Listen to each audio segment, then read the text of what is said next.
મંગલમૂર્તિ મહાપ્રભુ શ્રી સહજાનંદ સુખરૂપ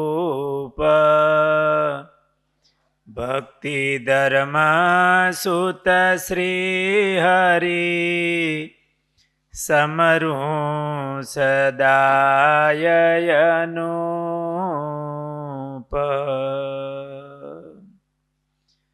બોલો સ્વામિનારાયણ ભગવાનની જય.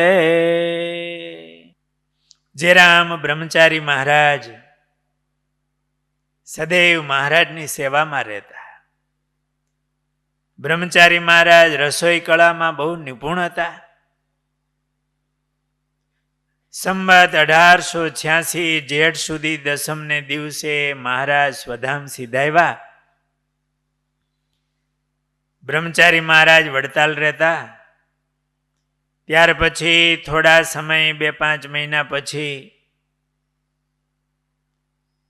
ગોપાળાનંદ સ્વામીએ જેરામ બ્રહ્મચારી મહારાજને ગઢપુર બોલાવ્યા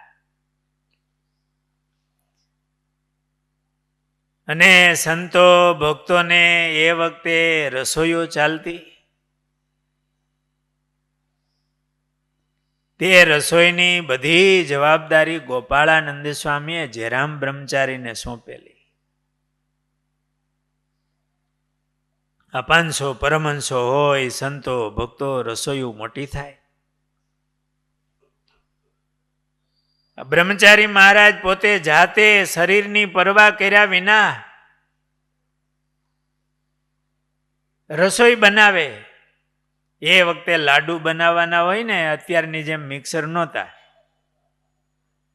એને ખાંડવાના હોય.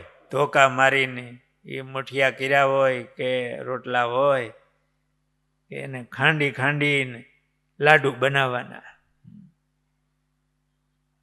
ને બ્રહ્મચારી મહારાજ સંતો ભક્તોનો ખૂબ રાજીપો લીધો. પોતાનું શરીર એની પરવા કર્યા વિના, એક બાજુ મહારાજના વિયોગનું દુઃખ હતું, એક બાજુ આ બધા સંતો ભક્તો ગોપાળાનંદ સ્વામીની આજ્ઞા એટલે ભાવથી એવી શરીરનો શ્રમ કર્યો કે એમનું શરીર આવું ઘસાઈ ગયું. આ સંપ્રદાયમાં એ મોટા સંતોએ કેવી સેવાઓ કરી. પોતાના શરીરને સામે જોયા વિના. આપણા પૂજ્ય હરિપ્રસાદ સ્વામી આ ઉત્સવ સમયા હોય ત્યારે કંઈ બધા કોન્ટ્રાક્ટ દેવાની પેલું નહોતું. પૈસો એટલો હોય નહીં, જાતે કરવાનું હોય, કરકસર હોય, પાછા સારું કરીને ભગવાનના ભક્તોને જમાડવા, બધાને રાજી કરવા. પોતે એટલો શ્રમ કરે.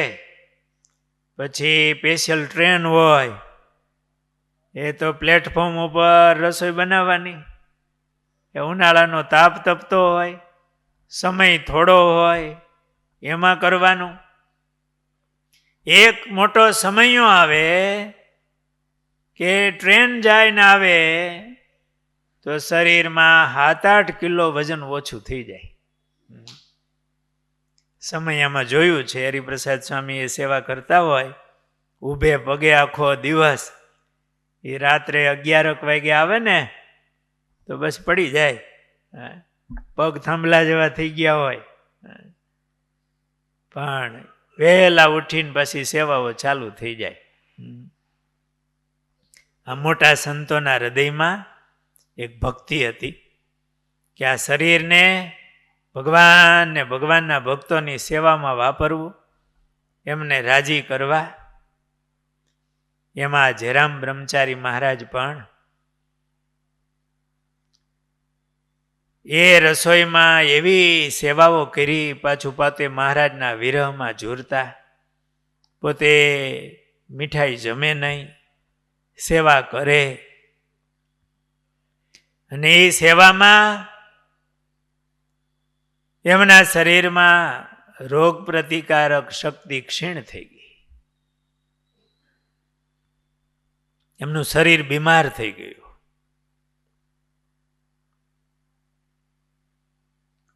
અને બ્રહ્મચારી મહારાજ હૃદયથી મહારાજને પ્રાર્થના મીંડા કરવા, મહારાજ એ નાથ, હવે આપની સેવામાં મહારાજ આ શરીર હવે ઘસાઈ ગયું છે.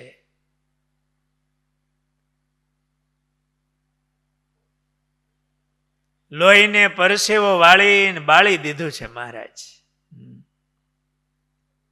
હવે આ શરીરથી કઈ સેવા થઈ શકે એમ છે નહીં. તો મહારાજ દયા કરીને અક્ષરધામમાં તમારી અખંડ સેવામાં મને બોલાવી લ્યો. હવે આ શરીરથી સેવા નહીં થાય. હવે એવું શરીર આપો કે અક્ષરધામમાં મહારાજ તમારી અખંડ સેવામાં હું રહું. અને હે મહારાજ, હવે આ લોકમાં મને ક્યાંય ગમતું નથી, માટે મહારાજ તમે મને તેડવા પધારો અને મહારાજ મને બોલાવી લ્યો. આ મહાપ્રેમી મુક્તરાજ જે જયરામ બ્રહ્મચારીએ મહારાજની ખૂબ સેવા કરી, એ બ્રહ્મચારીની પ્રાર્થનાને મહારાજે સાંભળી, સ્વીકારી અને સંવત 1887 વૈશાખ સુધી 30 એ દિવસે મહારાજ તેડવા પધાર્યા. અનંત મુક્તોની સાથે વિમાન લઈને મહારાજ પધાર્યા. પોતાના બહુ વાલા મુક્તને એટલે ભવ્યથી મહારાજનું સ્વાગત કર્યું. મહારાજે સ્વાગત કર્યું, પોતે તેડવા પધાર્યા. આ બ્રહ્મચારી મહારાજ સૌને છેલ્લા જય સ્વામિનારાયણ કહી કે મહારાજ આવ્યા છે, મુક્તો આવ્યા છે, જય સ્વામિનારાયણ કહી સ્વતંત્ર થકા આ ભૌતિક શરીરનો ત્યાગ કરી અને મહારાજના ધામમાં પધાર્યા. દિવ્ય દેહ ધરીને અખંડ મહારાજની સેવામાં આ બ્રહ્મચારી મહારાજ રહ્યા. આ બ્રહ્મચારી મહારાજનું આપણે ઘણા દિવસથી જીવન કહીએ છીએ. એમના આખ્યાનમાંથી, એમના જીવનમાંથી આપણે પણ એમના જેવું જીવન કરવું. એને ભગવાન મેળવવાનો કેવો આલોચ હતો કે આ દેહે ભગવાન મેળવવા છે. અને મહારાજે પોતાના સંતને મોકલા અને બોલાવી લીધા. એમની સંતો ભક્તોની સેવામાં કેવી શ્રદ્ધા, નિષ્કામી વર્તમાનની દ્રઢતા, મહારાજની અને મહારાજ ધામમાં ગયા પછી ગોપાળાનંદ સ્વામી વગેરે મોટા સંતો એમની મરજી પ્રમાણે જીવવાનો એમનો ઉત્સાહ,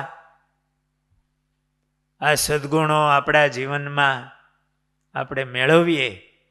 કારણ કે આવા મહારાજના મુક્તો, એમના જીવન એને સાંભળી અને એમની ઉપર જે મહારાજનો રાજીપો થયો હતો, એવો જ રાજીપો આપણી ઉપર થાય કે આવા આપણે સદ્ગુણો કેળવીને મહારાજની સેવા કરીએ, મહારાજમાં હેત કરીએ. બસ આ જયાનંદ વર્ણી જયરામ બ્રહ્મચારી મહારાજના ચરણોમાં પ્રાર્થના કરીએ કે એનામાં જેવા ગુણો હતા એવા ગુણો આપણામાં આવે અને એ ગુણો મહારાજની સેવાના ઉપયોગમાં આવે અને મહારાજની પ્રસન્નતા થાય એવી પાત્રતા આપણામાં આવે, એવી બ્રહ્મચારી મહારાજના ચરણોમાં પ્રાર્થના સાથે એમના જીવનને પૂર્ણ કરીએ. સહજાનંદ સ્વામી મહારાજની